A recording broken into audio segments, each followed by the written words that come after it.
ଇଷ୍ଟଦେବ ପ୍ରଭୁ ଶିଶୁ ଅନନ୍ତଙ୍କର ଶରଣ ବନ୍ଦନ କରି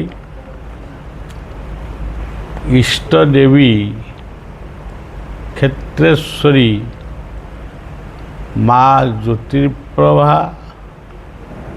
ରାମଚନ୍ଦ୍ରଙ୍କର ଶରଣ ବନ୍ଦନ କରି ସମସ୍ତ ଗୁରୁବର୍ଗମାନଙ୍କର ସଦ୍ଗୁରୁମାନଙ୍କର ଆଶୀଷ ଭିକ୍ଷା କରି ସମସ୍ତଙ୍କୁ ନିବେଦନ ସମସ୍ତେ ବିଶ୍ୱର ଶାନ୍ତି ପାଇଁ ପ୍ରାର୍ଥନା କର।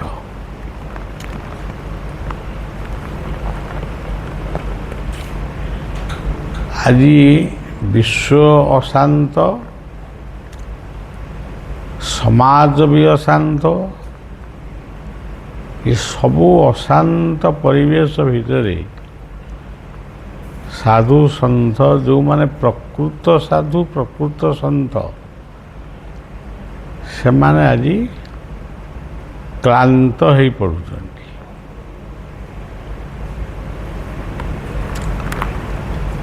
ତେଣୁ ଶାନ୍ତି ପାଇଁ ପ୍ରାର୍ଥନା କର।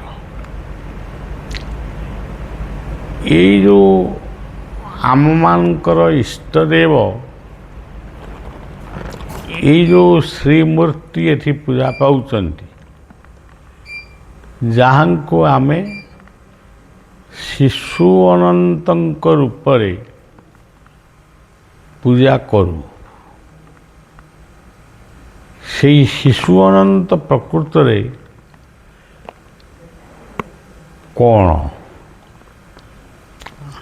ଆମେ ତ ହରି ରାମ କୃଷ୍ଣ ଏସବୁ ଶବ୍ଦ ଆମେ ଜାଣିଥିଲୁ କି ଆମେ କରିବୁ, କିନ୍ତୁ ଶିଶୁ ଅନନ୍ତ ଶବ୍ଦ କ'ଣ?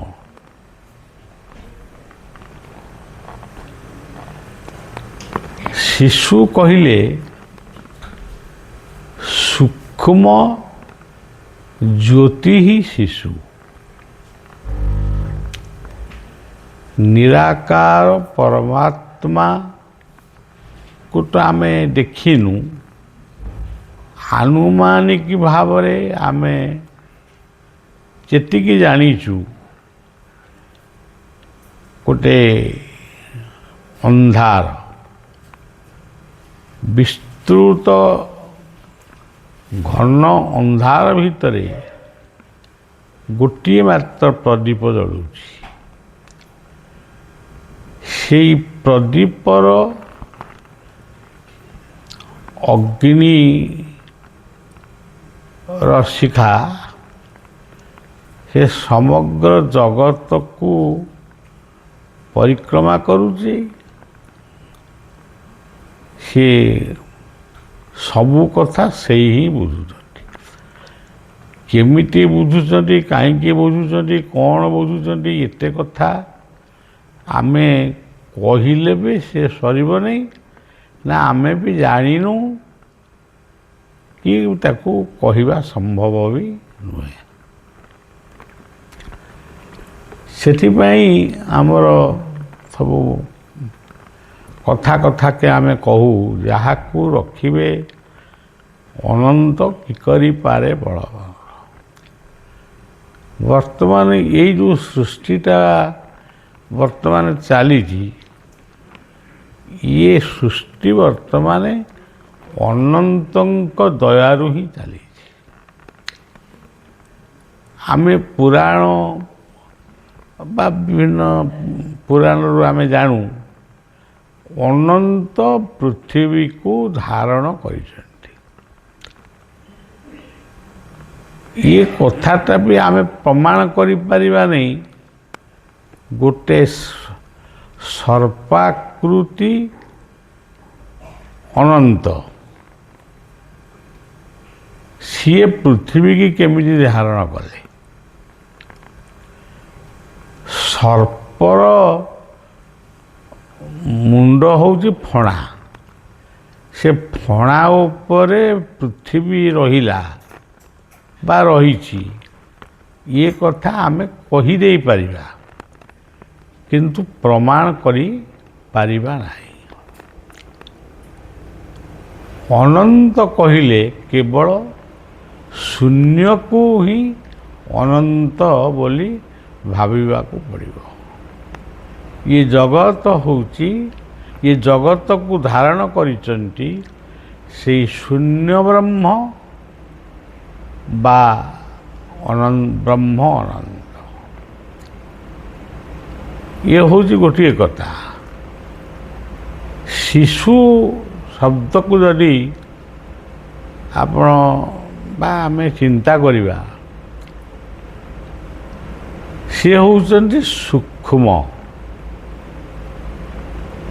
ସୂକ୍ଷ୍ମ ଇଏ ଜଗତରେ ବା ପୃଥିବୀରେ ସବୁଠି ସୂକ୍ଷ୍ମ ସତ୍ତା ରହିଛି ବା କ୍ରିୟା କରୁଛି, କିନ୍ତୁ କେମିତି କରୁଛି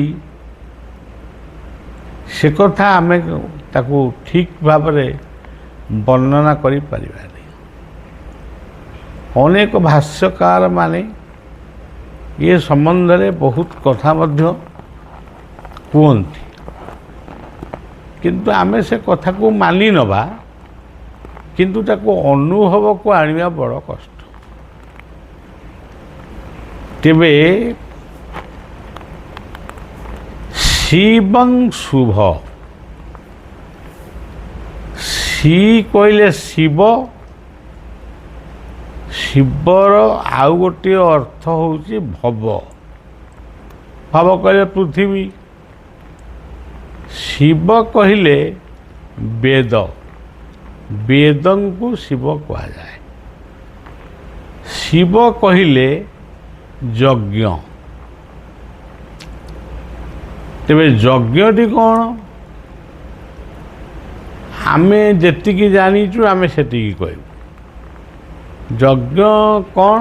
ନାମ ଯଜ୍ଞ, ସେ ଘୃତ ଯଜ୍ଞ, ଜପ ଯଜ୍ଞ, ଏମିତି ଗୁଡ଼ାଏ ଯଜ୍ଞର ନାଁ ଆମେ କହିବୁ, କିନ୍ତୁ ପ୍ରକୃତରେ ଇଏ ସୃଷ୍ଟି ହିଁ ଯଜ୍ଞରେ ସବୁବେଳେ ବ୍ରତୀ ରହିଛି।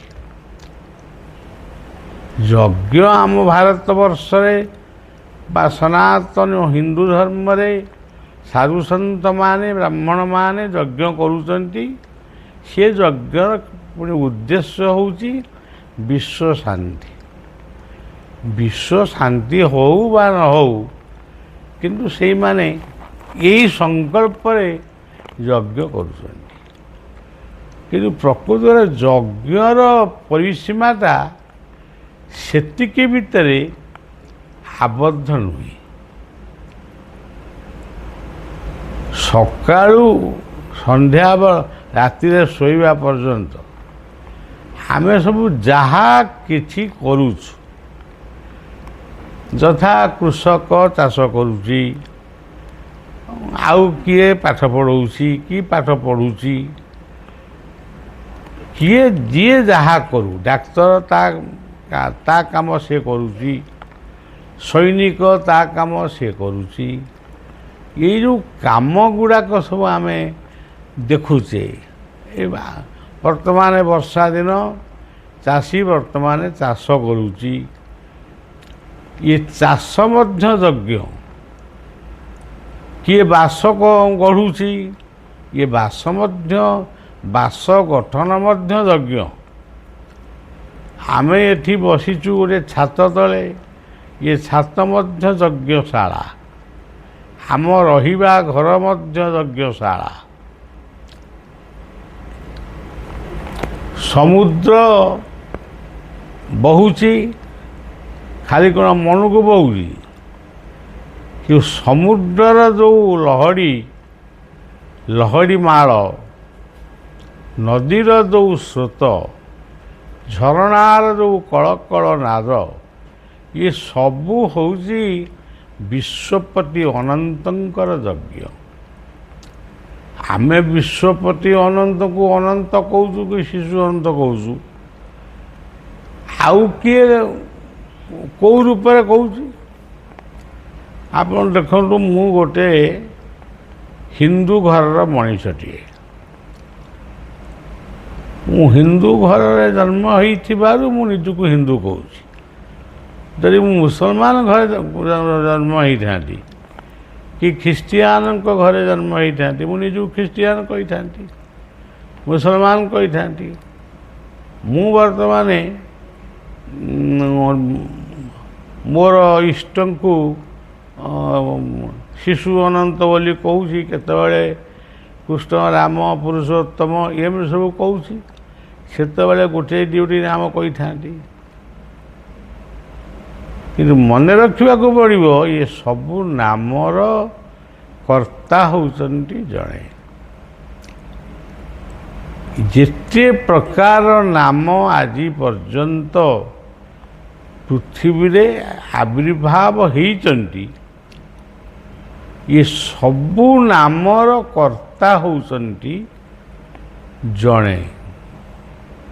ଆଉ ଅନେକ ନାହାନ୍ତି, କିଏ ଆସିବେ ବି ନାହିଁ। ଜଣେ ହିଁ ତାର କର୍ତ୍ତା।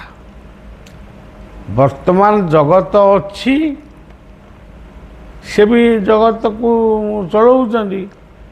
ଯେତେବେଳେ ଚାହିଁବେ ଜଗତ ଧ୍ୱଂସ ହେଇଯିବ। ସେଇଟା ବି ତାଙ୍କ ଇଚ୍ଛା ଉପରେ ସବୁ ନିର୍ଭର କରୁଛି। ସେଥିପାଇଁ ଠାକୁରଙ୍କୁ ଆମେ ଇଚ୍ଛାମୟ ବୋଲି କହୁ। ଠାକୁର କ'ଣ ପ୍ରକୃତରେ ନୃସିଂହ? ଠାକୁର କ'ଣ ପ୍ରକୃତରେ ରାମ? ପ୍ରକୃତରେ କୃଷ୍ଣ? ପ୍ରକୃତରେ ଚୈତନ୍ୟ? ଆମେ କହିଯିବା, ହଁ ଠାକୁର ଆମର ବ୍ରହ୍ମା, ଠାକୁର ଆମର ବିଷ୍ଣୁ, ଠାକୁର ଆମର ଶିବ, ସବୁ କଥା କହିଯିବା। କିନ୍ତୁ ସେ କଥାକୁ ପୁଣି ତର୍ଜମା କରିବା ଦରକାର। ଠାକୁର କେତେବେଳେ ବ୍ରହ୍ମା ହେଲେ? ତାକୁ କେଉଁ କାରିଗର ଆସିକିରି ଠାକୁରଙ୍କୁ ବ୍ରହ୍ମା ରୂପେ ତିଆରି କଲା? ଯେତେବେଳେ ସୃଷ୍ଟିର ଗୋଟେ ସୃଜନା ହେଉଛି, ଏବେ ବି ହେଉଛି, କେତେ ହଜାର ବର୍ଷ ପୂର୍ବରୁ ଇଏ ସୃଷ୍ଟିରେ ଗଛ ବୃଛ, ଜଙ୍ଗଲ, ଝରଣା ସବୁ ଥିଲା। ସେତେବେଳେ ଯିଏ ବ୍ରହ୍ମା ଥିଲେ, ବର୍ତ୍ତମାନ ବିଜ୍ଞାନ ଯୁଗରେ ଅନେକ ପ୍ରକାରର ଯନ୍ତ୍ରପାତି ସବୁ ବାହାରିଲାଣି। ଯେଉଁ ଯନ୍ତ୍ରପାତି ନାଁ ଗୁଡ଼ାକ ମଧ୍ୟ ଆମେ ମନେ ରଖିପାରିନୁ, ଆହୁରି ବି ବାହାରିବ। ଯାହା ବାହାରିବ ବା ଯାହା ଆବିର୍ଭାବ ହେବ ବା ଅବତରଣ ହେବ, ତାକୁ ଯିଏ କରିବ ତାଙ୍କରି ନାମ ହେଉଛି ବ୍ରହ୍ମ। ଯିଏ କରିବ ସେ କେଉଁ ଦେଖା ହେଉଛନ୍ତି କି? ଆମେ ହିଁ କହୁଛୁ ସିଏ ଶଙ୍ଖ ଧରିଛନ୍ତି, ଚକ୍ର ଧରିଛନ୍ତି, ଗଦା ଧରିଛନ୍ତି, ପଦ୍ମ ଧରିଛନ୍ତି। କେଉଁଠି ଆମେ ତାଙ୍କୁ ଦେଖିଛୁ? ଯଦି ଦେଖିଛୁ, କେଉଁ ମନ୍ଦିରର ମୂର୍ତ୍ତି ଭିତରେ ଦେଖିଛୁ। କିନ୍ତୁ ଗପୁଛୁ ସେ ଶଙ୍ଖ, ଚକ୍ର, ଗଦା, ପଦ୍ମ ଏମିତି ସବୁ ଧରିଛନ୍ତି। ତାକୁ କାହିଁ ଧଇଲେ? ସେ ତାଙ୍କର କ'ଣ ଦରକାର ପଡ଼ିଲା? ପୁଅ ବାହାଘର ହେଉଥିଲା ନା ଝିଅ ବାହାଘର ହେଉଥିଲା, ସେ ଶଙ୍ଖ ଧରିକି ବସିକିରି ଫୁଙ୍କିଥାନ୍ତେ? ଆଉ କେଉଁଦିନ ବି ଶଙ୍ଖ ଫୁଙ୍କୁଛନ୍ତି ଆମେ ଶୁଣୁନୁ। ଆମେ ବରଂ ଶଙ୍ଖ ଭଲ ବଜେଇ ଜାଣୁଛୁ। ଠାକୁର ଯେଉଁ ଶଙ୍ଖ ଧରିଛନ୍ତି, ସେ କେତେବେଳେ ତାକୁ ଫୁଙ୍କୁଛନ୍ତି ଆମେ କେହି ଶୁଣିନୁ। କିନ୍ତୁ ଆମେ ଯେଉଁ ଶଙ୍ଖ ବଜାଉଛୁ ତାକୁ ଠାକୁର ଶୁଣୁଛନ୍ତି।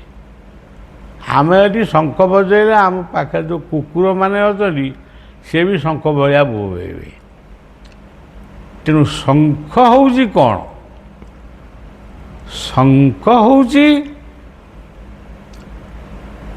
ଶଙ୍ଖ ସୂଚେଇ ଦେଉଛି ଯେ ବର୍ତ୍ତମାନ ତମେ କାର୍ଯ୍ୟ ଆରମ୍ଭ କର। ସେ କାର୍ଯ୍ୟ କ'ଣ? ସେ ଅକ୍ଷି ମୁଠି ଧାନ ହଉ, ବାହାଘର ହଉ, ବ୍ରତଘର ହଉ, ସୁଧଘର ହଉ, ଯାହା ବି ହଉ, ଶଙ୍ଖ ବାଜିଲା। ଶଙ୍ଖ ଯଦି ବାଜି ଉଠିଲା ତାହେଲେ କାର୍ଯ୍ୟଟା ଆରମ୍ଭ ହେଲା। ଆଉ ଶଙ୍ଖ ବାଜିଥିଲା, ସୃଷ୍ଟି ନିରାକାରରୁ ସାକାର ହେଲା। ଶଙ୍ଖ ବାଜୁଛି, ନୂଆ ନୂଆ କଥା ସବୁ ଉଦ୍ଭାବନ ହେଉଛି। ଆମେ ବି ତାକୁ ବୁଝିପାରୁନୁ, ଇଏ କ'ଣ, ସେ କ'ଣ, ସେ କ'ଣ। ଏବେ ଆମେ ଶୁଣିଲୁ, ମାନେ ଏବେ ନୁହେଁ, ଏବେ କେତେ ବର୍ଷ ହେଲା ଶୁଣିଲୁ, କମ୍ପ୍ୟୁଟର ବୋଲି ଗୋଟେ କ'ଣ ବାହାରିବ। ଆରେ ସିଏ ପୁଣି କ'ଣ? ସିଏ କମ୍ପ୍ୟୁଟର ବାହାରି ତା କାମ ସରି ପୁଣି ଆଉ ଗୋଟେ ନୂଆ ରୂପରେ କ'ଣ ଗୋଟେ ବାହାରୁଛି। ସେ କମ୍ପ୍ୟୁଟର ଠାରୁ ଆହୁରି ଅନେକ ଗୁଣରେ ସେ କାଳେ କାମ କରିବ। ତେଣୁ କମ୍ପ୍ୟୁଟର ଯେଉଁମାନେ ମାନେ ଚଲାଉଛନ୍ତି ସେ ଚୁପଚାପ ହାତ ବାନ୍ଧିକିରି ବସିବେ। ଆଉ ତାମାନେ କମ୍ପ୍ୟୁଟର ଠାରୁ ଆହୁରି ପାୱାରଫୁଲ୍ କମ୍ପ୍ୟୁଟର ବି ବାହାରିବ। ତେଣୁ ୟାକୁ ସବୁ କରୁଛି, ଏଇ ହେଉଛି ବ୍ରହ୍ମାଙ୍କର ମହାନ ଦର୍ଶନ ଏବଂ ତତ୍ତ୍ୱ। ସବୁବେଳେ ସେ ନୂଆ କଥାର ଉଦ୍ଭାବନ କରନ୍ତି। ଯେଉଁ ନୂଆ କଥାଟା ମା ଯେତେବେଳେ ପିଲାଟିକି ଜନ୍ମ ଦିଏ, ମାନେ ଯେତେବେଳେ ଜନ୍ମ ଦିଏ ସାଙ୍ଗେ ସାଙ୍ଗେ ତା ଦାୟିତ୍ୱଟା ବାପା ଉପରେ ପଡ଼ିଯାଏ କିମ୍ବା ଆତ୍ମୀୟ ସ୍ୱଜନମାନଙ୍କ ଉପରେ ପଡ଼ିଯାଏ। ଆପଣ ଗୋଟେ ଚିତ୍ର ଦେଖୁଛନ୍ତି, ସେ ଚିତ୍ରରେ ଗୋଟିଏ ବୁଢ଼ା ରାଜା, ଯାହାଙ୍କୁ କୁହାଯାଉଛି ବସୁଦେବ, ସିଏ ଗୋଟିଏ ଛୁଆକୁ ମୁଣ୍ଡରେ ମୁଣ୍ଡେଇ ସିଏ ଯାଉଛନ୍ତି ଯମୁନାକୁ ପାରି ହେବେ, ଗୋପକୁ ଯିବେ। ଏ କି ଅସମ୍ଭବ କଥା! ବର୍ଷା ଦିନ ଯମୁନାରେ ବନ୍ୟା ହେଇଛି, ଇଏ କ'ଣ ବାହାରିଲେଣି ଯମୁନା ଯିବେ ବୋଲି? ନା, ତାଙ୍କର ସବୁ ଆଧ୍ୟାତ୍ମିକ ଶକ୍ତି ସବୁ ଥିଲା, ସବୁ ଗଲେ। ଆଉ ତମେ ଯାହା କହୁଛ ଆଧ୍ୟାତ୍ମିକ ଶକ୍ତି, ସେ କଥାଟା ଆମ ମନକୁ କିଛି ଯାଉନି। ଆଧ୍ୟାତ୍ମିକ ଶକ୍ତି କ'ଣ ମୋ ଭିତରେ ନାହିଁ ନା ତମ ଭିତରେ ନାହିଁ? ଆଧ୍ୟାତ୍ମିକ ଶକ୍ତି ଯଦି ଆମ ଭିତରେ ଅଛି, ଆମେ କ'ଣ ଆମ ପାଇକା ନଈକି ମହାନଦୀକି ଦେଇ ପଡ଼ିବୁ ନା ତାକୁ ପାରି ହେଇ ପଳେଇବୁ ବିନା ଡଙ୍ଗାରେ, ବିନା କଳିବର୍ତ୍ତରେ? ଇଏ ସବୁ ହେଉଛି ଉପାଖ୍ୟାନ, ଜୀବନ ଦର୍ଶନର କଥା। ଇଏ ହେଉଛନ୍ତି ବିଷ୍ଣୁ, ଇଏ ବିଷ୍ଣୁଙ୍କର କ୍ରିୟା। ବିଷ୍ଣୁଙ୍କର କ୍ରିୟା ବିଷୟରେ ମୁଁ ବି ଏତେ ଜାଣିନି, ମୁଁ କହିପାରିବିନି। କିନ୍ତୁ ମୁଁ ଗୋଟେ କଥା ଜାଣିଛି, ଅକ୍ଷୟ ତୃତୀୟା ଦିନ ଧାନ ବୁଣା ହୁଏ। ଧାନ ବୁଣି ଦେଇ ଚାଲି ଆସିଲୁ, ତାର କିଛି ଦିନ ପରେ ଗଲାବେଳକୁ ଦେଖିଲାକୁ ଧାନ ଗୁଡ଼ିକ ସବୁ ଆଉ ଧାନ ଅବସ୍ଥାରେ ନାହାନ୍ତି, ବିହନ ଅବସ୍ଥାରେ ନାହାନ୍ତି, ସବୁ ଛୋଟ ଛୋଟ ଗଛ ହେଇଗଲେଣି। ଆରେ ଇଏ କେମିତି ହେଲେ? ଇଏ ତ ଆମ ଅଖା ଭିତରେ ଥିଲେ, ଓଳିଆ ଭିତରେ ଥିଲେ, ଇଏ ପୁଣି କ'ଣ ବୁଣା ହଉ ଗଛ ହେଲେ? ଇଏ ଗଛଟା କେମିତି ହେଲା? ପୁରା ଶୁଖିଲା ଧାନଟାକୁ ପକେଇଲୁ, ଗଛ ହେଲା। ଏଇ ହେଉଛି ବିଷ୍ଣୁଙ୍କର ମିରାକଲ। ଆମେ ଆଜି ଗୁଡ଼ିଏ ସାଧୁସନ୍ଥ ବାହାରିଛନ୍ତି, କେଉଁଠି ବାହାରିଛନ୍ତି, ଆମ ପାଖକୁ ତ କେହି ଆସୁନାହାନ୍ତି, ଆମେ ବି କାହା ପାଖକୁ ଯାଉନୁ, ଗୋଟେ ଆମେ ଶୁଣାଶୁଣିରେ ଯାହା କହୁଛୁ। ସିଏ ସବୁ କାଳେ ମିରାକଲ ବାହାର କରୁଛନ୍ତି।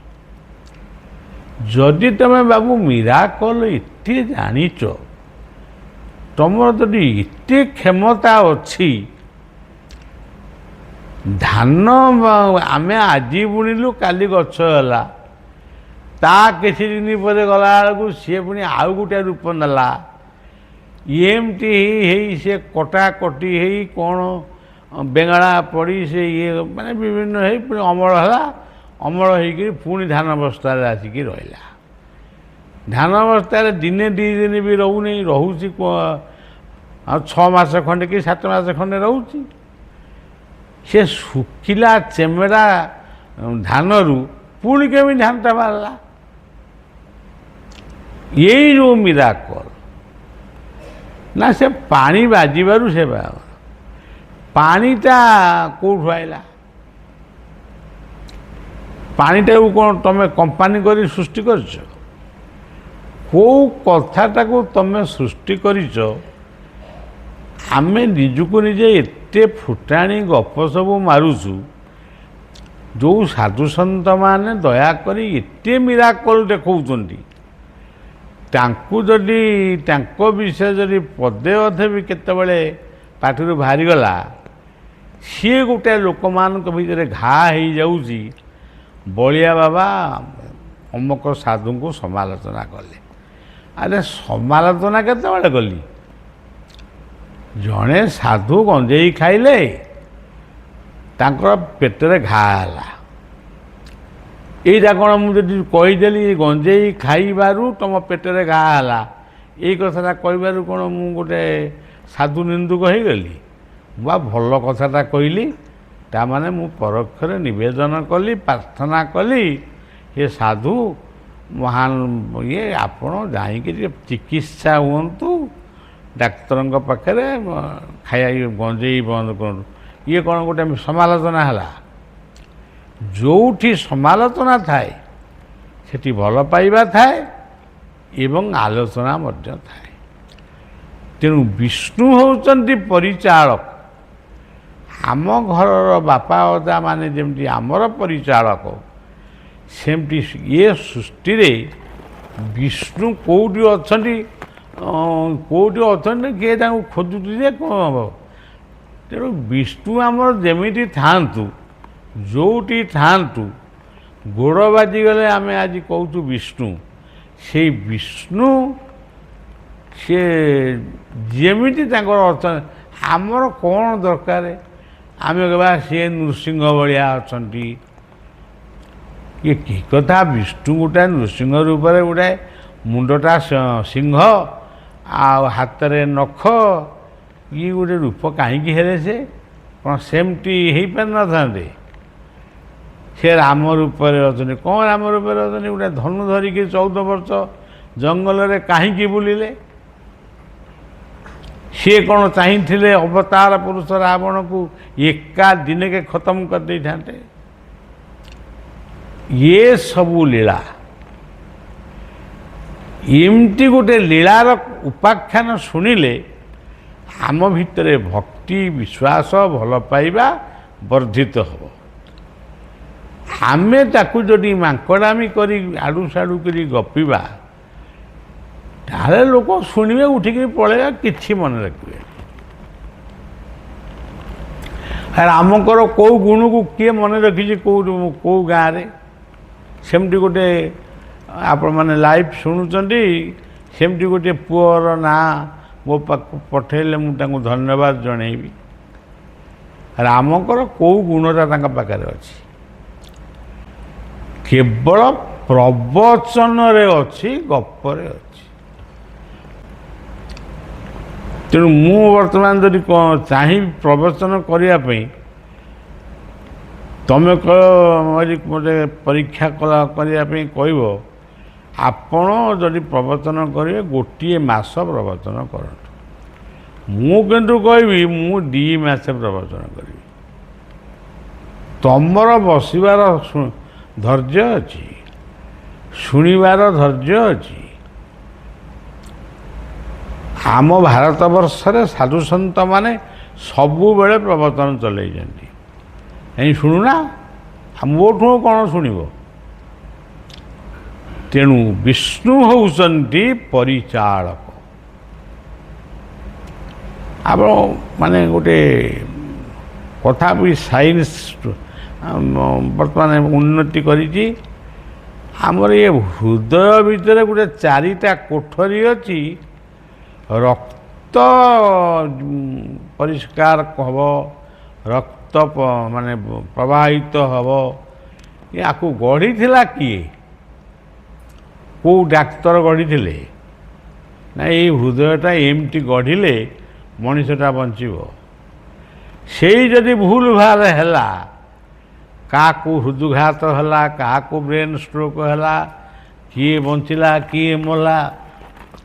ତେଣୁ ମନେ ରଖିବାକୁ ପଡ଼ିବ, ଆମେ ଯେଉଁ ଖାମଖିଆଲି ଭାବରେ କହୁଛୁ, ମନ୍ତ୍ର ଜଣେ ବ୍ରାହ୍ମଣକୁ ଡାକିଦେବା, ହେଲେ ବିଷ୍ଣୁଙ୍କର ମନ୍ତ୍ର ପଢ଼ିଲ ନନା ଟିକେ, ତ ବିଷ୍ଣୁ ପରମଂ ସିଏ ପଢ଼ୁ ପଢ଼ୁ ପଢ଼ିଯିବେ ଯେ ଏତେ ମନ୍ତ୍ର ଯେ ତାଙ୍କ ମୁହଁରେ ଅଛି, ସେ ଗଲା ପଢ଼ୁ ପଢ଼ୁ କୁଆଡ଼େ ସେ ମାଡ଼ିକିରି ପଳେଇବେ। କିନ୍ତୁ ଆମେ ଯିଏ ଶୁଣିବା ଲୋକ, କ'ଣ ଶୁଣନ୍ତୁ, ଏଇଠି ଆମର ସନ୍ଧ୍ୟାରେ ସବୁଦିନେ ଟିକେ ସତ୍ସଙ୍ଗ ହେଉଛି। କେଉଁନ ଆମ ବଳିଆ କେଉଁନ କହୁଛି, ମୋତେ ଭଲ କଥା ଆସୁ ନ ଆସୁ ମୋର ଯେତିକି ଜାଣିଛି ମୁଁ କହିଦେଉଛି।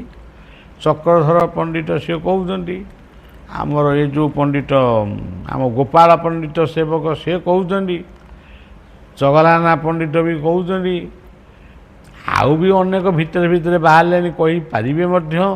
ଆମ କାଳିଆ ପଣ୍ଡିତ ବି କହିପାରିବେ। ଆଚ୍ଛା, ସବୁ ଇଏ କଥାରେ କ'ଣ ସିଏ ଅଛନ୍ତି? ସିଏ ହେଉଛନ୍ତି କର୍ମର ବିଷ୍ଣୁ କହିଲେ କର୍ମ। ତମେ ଯଦି କର୍ମ ନ କରୁଛ, କର୍ମ ହିଁ ଜୀବନକୁ ସୁନ୍ଦର କରେ, ଅତି ସୁନ୍ଦର କରେ। କର୍ମ ହିଁ କୀର୍ତ୍ତି ରୂପରେ ଆମକୁ ସମାଜରେ ପ୍ରତିଷ୍ଠା କରେ। ଯେଉଁମାନେ ଆଜି ଆମ ସମାଜକୁ ପ୍ରତିଷ୍ଠା କରିଛନ୍ତି ବୋଲି ଆମେ ଗୁଡ଼ାଏ ନାଁ କହିଯାଉଛୁ, ହେ ମହାତ୍ମା ଗାନ୍ଧୀ କି ଜୟ, ଜବାହରଲାଲ ନେହେରୁ କି ଜୟ, ସୁଭାଷ ଚନ୍ଦ୍ର ବୋଷ କି ଜୟ, ଲାଲ ବାହାଦୁର ଶାସ୍ତ୍ରୀ କି ଜୟ, ଆଉ ସର୍ଦ୍ଦାର ବଲ୍ଲଭ ଭାଇ ପଟେଲ କି ଜୟ, ଏମିତି ସବୁ ଆମେ କହିଯାଉଛୁ। କିନ୍ତୁ ଇଏ ସବୁ କିଏ? ଏମାନେ ହେଉଛନ୍ତି କୀର୍ତ୍ତିବାନ ମଣିଷ। ସେ କର୍ମକୁ ଠିକ୍ ଭାବରେ କରିଥିବାରୁ, ନିଷ୍ଠାରେ କରିଥିବାରୁ, ସେଇ ନିଷ୍ଠାଟା ତାଙ୍କୁ କୀର୍ତ୍ତି ରୂପରେ ଆମମାନଙ୍କ ପାଖରେ ବଞ୍ଚେଇ ରଖିଛି। ଏଇ ହେଉଛନ୍ତି ବିଷ୍ଣୁ। ଇଏ ବ୍ରହ୍ମା ବିଷ୍ଣୁଙ୍କ ପରେ ଆଉ ଗୋଟିଏ ହେଲେ କିଏ? ଶିବ। ସେ ଶିବଟି କେଉଁଠି ଅଛନ୍ତି? ଶିବ କେଉଁଠି ଅଛନ୍ତି? ଆମର ଏଠି ଯେତେ ଜଣ ବଇସ, ତମେ କହିବ ଆମ ଗାଁରେ ଅଛନ୍ତି, ସିଏ କହିବ ଆମ ଗାଁରେ ଅଛନ୍ତି। ଆଉ ତମ ଗାଁରେ ଅଛନ୍ତି, ଆଉ ଆମ ଗାଁରେ ନାହାନ୍ତି କି? ଆମର ଯେଉଁ ଅରିଲୋ ଗାଁ, ଆମର ବା ଏଠି 2-3ଟା ଶିବ ଅଛନ୍ତି। ଗୋକର୍ଣ୍ଣେଶ୍ୱରାୟ ନମଃ, ଗତେଶ୍ୱରାୟ ନମଃ, ସର୍ବେଶ୍ୱରାୟ ନମଃ, ନନ୍ଦିକେଶ୍ୱରାୟ ନମଃ, ଆଉ କେଉଁ ସ୍ୱର ସବୁ, ଶୀତଳେଶ୍ୱରାୟ ନମଃ, ଆଖଣ୍ଡଳେଶ୍ୱରାୟ ନମଃ। ଏଠି ବି ଆମର ଅଛନ୍ତି ତୀର୍ଥେଶ୍ୱରାୟ ନମଃ, ଅନନ୍ତେଶ୍ୱରାୟ ନମଃ। ଆଉ ତମ ଆଡ଼େ କ'ଣ ଶିବ ଅଛନ୍ତି? ଆମ ଆଡ଼େ ଆଉ ଶିବ ନାହାନ୍ତି। ତାହେଲେ ଶିବ କିଏ? ନିଜକୁ ଯିଏ ସମୀକ୍ଷା କରେ ସେଇ ହେଉଛନ୍ତି ଶିବ। ତାଙ୍କରି ନାଁ ହେଉଛି ଯୋଗେଶ୍ୱର। ଆପଣ ଦେଖନ୍ତୁ, ଆମ ଗୀତାରେ କହିଛନ୍ତି, ଯତ୍ର ଯୋଗେଶ୍ୱର କୃଷ୍ଣ ତତ୍ର ପାର୍ଥ ଧନୁର୍ଦ୍ଧର। ଏଇ ବର୍ତ୍ତମାନ ଏଇଠି କ'ଣ ଆମର ପ୍ରାର୍ଥନା ସଇଲା, ସବୁ ପ୍ରାର୍ଥନା ସଇଲା, ମୁଁ ଅନେଇଛି, ସମସ୍ତେ ମୁଣ୍ଡ ହଲଉଛନ୍ତି, କିଏ ହାତ ହଲଉଛି। ମୁଁ ପଚାରିଲି ଏଠି ଆମର ଏଠି ଯିଏ ବହିଛନ୍ତି, ମୁଁ ସିଏ କ'ଣ କରୁଛନ୍ତି କି? ନା ଏଇ ଯୋଗ କରୁଛନ୍ତି। ଆଉ ମୁଁ କହିଲି, ଆରେ ଏତେ ଏତେ କମ୍ ସମୟରେ ଯୋଗ ହୁଏ ମୁଁ ବି ଜାଣିନି ଏପର୍ଯ୍ୟନ୍ତ। ପୁରା ଏଡ଼େ ହୁଣ୍ଡା ସେ ଯୋଗ କରୁଛନ୍ତି, ମୁଁ କହୁଛନ୍ତି ଇଏ କ'ଣ କରୁଛନ୍ତି? ଏହାକୁ କ'ଣ ଯୋଗ କୁହାଯାଏ? ଯଦି 5 ମିନିଟ୍ ବି ତୁମେ ନିଶ୍ଚଳ ନୁହେଁ, ତାହେଲେ ତୁମ ମୁଣ୍ଡ ବିନ୍ଧା କମିବ କେମିତି? ସେ ଜଞ୍ଜାଳକୁ ସମର୍ପଣ କରିବ କେମିତି? ତେଣୁ ଆମେ ଏମିତି ଗୋଟାଏ ଚଞ୍ଚଳିଆ ଲୋକ ମଣିଷ ଯେ, ମାନେ ଆମେ କୌଣସି ପ୍ରକାର 5 ମିନିଟ୍ ବି ଆମେ ଧ୍ୟାନ କରିପାରିବୁ ନାହିଁ। ଜଣେ ବୋହୂ ତାର ସବୁଦିନେ ବାହା ହେଇକି ପ୍ରଥମେ ବାହାଘର ସରିଲା ପରେ ପ୍ରଥମେ ଯେତେବେଳେ ବୋହୂଟିଏ ଆମ ଘରକୁ ଆସୁଥିଲା, ଏବେ ନୁହଁ, ମୁଁ ଏବେକା କଥା କହୁନି, ଆଗରୁ ପୁରୁଣା କଥା କହୁଛି, ସେତେବେଳେ ସେ କିଛି ଦିନ ଚନ୍ଦନ ପେଡ଼ିରେ ଚନ୍ଦନ ଘୋରି ଶାଶୁ ଶ୍ୱଶୁର ୟାଙ୍କୁ ସବୁ ମୁଣ୍ଡରେ ଦିଏ। ଆମେ ପିଲାଦିନେ ଦେଖିଛୁ। ଆଉ ଇଏ କ'ଣ ମୁଣ୍ଡରେ କାହିଁ ଦେଉଛନ୍ତି ଚନ୍ଦନ, କ'ଣ ଦରକାର, ଦିଅନ୍ତି କି କ'ଣ କରନ୍ତି? ରାତିରେ ଶୋଇଲା ବେଳେ ଘଷିବାକୁ ଯାଆନ୍ତି। କ'ଣ ସେ ଘଷନ୍ତି କ'ଣ ନାହିଁ, ତାଙ୍କୁ କାଟେ କି ନ କାଟେ, ଯାଉ ଘଷନ୍ତି। କେହି ଶାଶୁ ଶ୍ୱଶୁର କହନ୍ତି ମା ମୋର ଘଷା ଦରକାର ନାହିଁ, ଏମିତି ସବୁ ଚାଲେ। ସେ ଗୋଟାଏ ଛୋଟିଆ ଲୀଳା। ମୁଁ ଦିନେ ଗୋଟେ ବୋହୂକୁ ପଚାରିଲି, ସେତେବେଳେ ସେ ବୋହୂ ହେଇସାରିଲାଣି, ବୋହୂ ହେଇକି ତା ବି ପୁଅ ଝିଅ ହେଇସାରିଲେଣି। ତଥାପି ସେ ବୋହୂ, ଆମ ଶବ୍ଦରେ ଆମେ ତାଙ୍କୁ ବୋହୂ ବୋଲି କହିବୁ। ମା ଗୋଟେ କଥା ପଚାରି, ମୁଁ ତ ସବୁ କଥା ଜାଣିପାରିଲିନି, 17 ବର୍ଷରେ ଘରୁ ପଳେଇ ଆସିଲି। ଆଉ ମୁଁ ତ ନିଜେ ବାହା ହେଇନି କି, ମୁଁ ମାରକୁଣ୍ଡି ହେଇଛି ଥରେ ମୋ ଦାଦାଙ୍କ ବାହାଘରରେ। ମୁଁ ତ ନିଜେ ବର ହେଇନି କି କନ୍ୟା ହେଇନି କି କିଛି ହେଇନି, କି ଶ୍ୱଶୁର ହେଇନି କି ଶାଶୁ ହେଇନି। ଆଚ୍ଛା, ଏଇ ଯେଉଁ ତୁମେ ସବୁ ଖାଇସାରିଲା ପରେ ଶାଶୁ ଶ୍ୱଶୁରଙ୍କୁ ଯାଇ ଘଷ, ଆଚ୍ଛା ତୋ ମା ସତ କହିବୁ, ମୁଁ ତୋର ଗୁରୁ, ମୋଠୁ ଦୀକ୍ଷା ନେଇଛୁ, ତୁ ସତ କହିବୁ, ତୁ ମନ ଧ୍ୟାନ ଦେଇ ସେବା କରୁ ନା ଫର୍ମାଲିଟି ମେଣ୍ଟେନ୍ କରୁ? ନଗଲେ କାଳେ କ'ଣ କହିବେ? ସେ ଚୁପ୍ କିରି ବେକକୁ ତଳକୁ ନୁଆଇଁ ଦେଲା। ମୁଁ କ'ଣ କହୁନୁ? 2-3 ଥର ଖଣ୍ଡେ ପଚାରିବା ପରେ ସରେ କହିଲା ନାହିଁ, ବଢ଼ିଆ ଅଛି ପରମ୍ପରା। ପରମ୍ପରାଟା କ'ଣ 10-15 ଦିନ ଭିତରେ ଖତମ ହେଇଗଲା? ତା ଗୋଡ଼କୁ ଯଦି ତୁମେ ଘଷିଦେଲ, ଶାଶୁ ଶ୍ୱଶୁରଙ୍କ ଗୋଡ଼କୁ ଯଦି ଘଷିଲ, ତାହେଲେ ଗୋଟେ ବର୍ଷେ 2 ବର୍ଷ ହେଲେ ଘଷିଥାନ୍ତ। ଇଏ 15 ଦିନ 20 ଦିନ ଘଷି ଦେଇକି ବୋହୂ ପଣିଆକୁ ଉପରକୁ ନେଇଗଲ।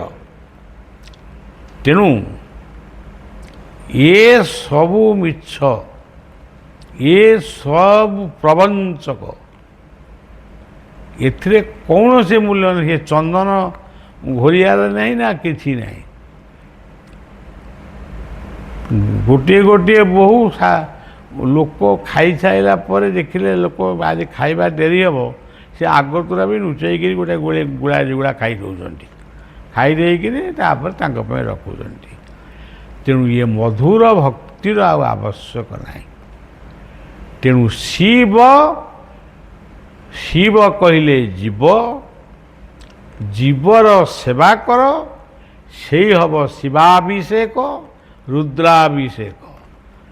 ଆଉ ଦୁଧ ଦହି ଲହୁଣୀ ନେଇକିରି ଶିବଲିଙ୍ଗରେ ଘଷି ଦେଇକି ଆଣିକି ନିଜେ ପିଇଦେଲେ କ'ଣ ଶିବ ସନ୍ତୁଷ୍ଟ ହେଇଯିବେ?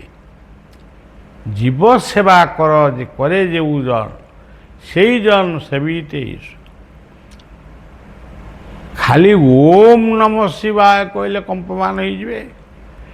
ତେଣୁ ଆମର ତ ସିଏ ମନୋବୃତ୍ତି ନାହିଁ। ଆମେ ଏମିତି ଗୋଟିଏ ଜଞ୍ଜାଳରେ ପଡ଼ିଛୁ।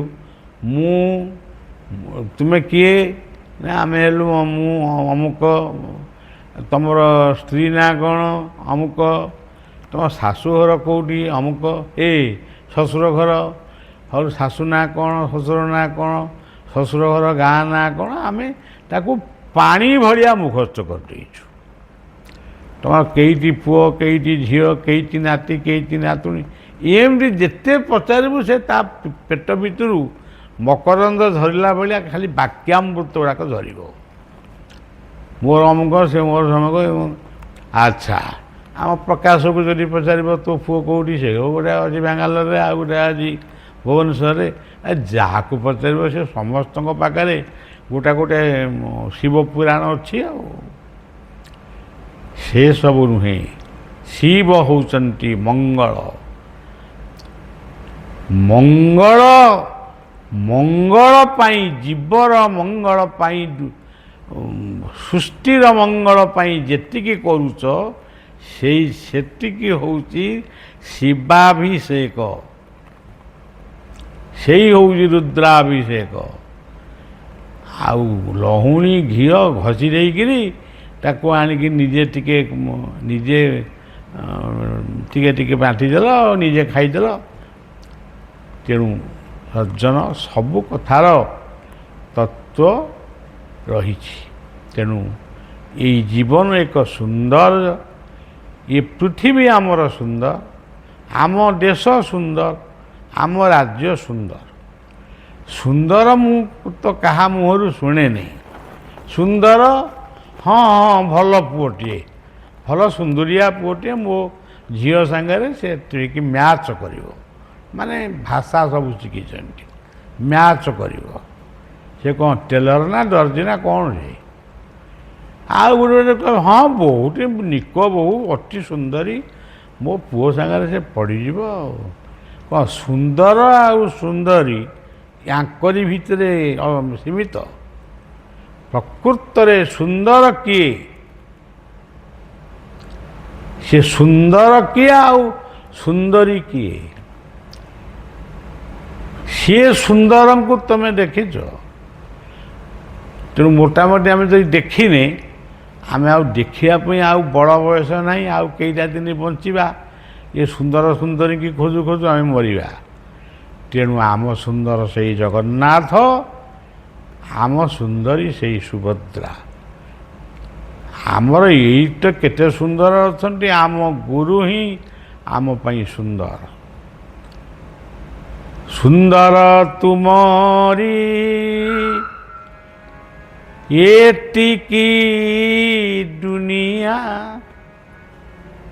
ସୁନ୍ଦର ତୁମରି ନା,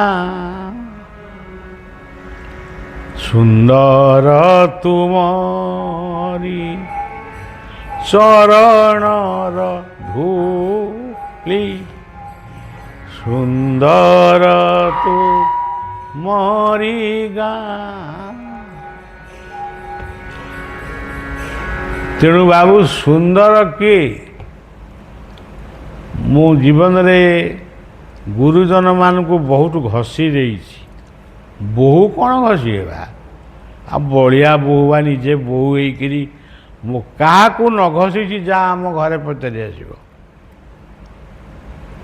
ବାପା, ଦାଦା, ବୋଉ, ସାନ ବୋଉ, ମୁଁ ସମସ୍ତଙ୍କୁ ଘଷି ଦେଇଛି।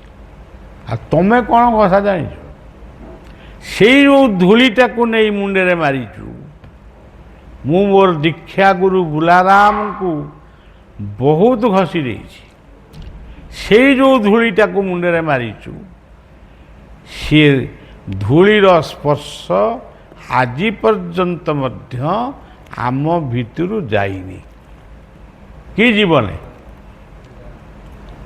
ତେଣୁ ସୁନ୍ଦର ତୁମରି ଚରଣର ଧୂଳି, ସୁନ୍ଦର ତୁମରି ନା। ଆଜି ବି ମୋର ଗୁରୁଦେବଙ୍କର ସେଇ ସୁନ୍ଦର ପାଦକୁ ମୁଁ ସ୍ମରଣ କରେ। ମୋର ସବୁ କଥା ସେଇ ପାଦ ପଦ୍ମରେ ଅର୍ପଣ କରେ। ଆଉ ତମେ କାହାକୁ ଅର୍ପଣ କରୁଛ କି ନାହିଁ ତମେ ତମର ଜାଣ।